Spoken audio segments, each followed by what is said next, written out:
வசூல் சாதனையை சல்லி சல்லியாக நொறுக்கிய கோட். நடித்துள்ள கோட் திரைப்படம் தமிழகமெங்கும் நாளை ரிலீஸ் ஆக உள்ள நிலையில் முன்பதிவிலேயே அப்படம் செய்துள்ள வசூல் சாதனை குறித்து பார்க்கலாம். கோட் படத்திற்கான டிக்கெட் முன்பதிவு தொடங்கிய ஒரு சில நிமிடங்களிலேயே டிக்கெட்டுகள் விற்று தீர்ந்த நிலையில் தற்போது முன்பதிவின் மூலம் கோட் திரைப்படம் எவ்வளவு வசூலித்து உள்ளது என்கிற தகவல் வெளியாகி உள்ளது.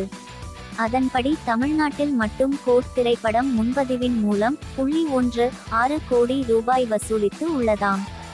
அதேபோல் அமெரிக்காவில் 50.5 கோடி வசூலித்துள்ள இப்படம் கேரளாவில் 10.3 கோடியும் கர்நாடகாவில் 30.4 கோடியும் வசூலித்து இருக்கிறது.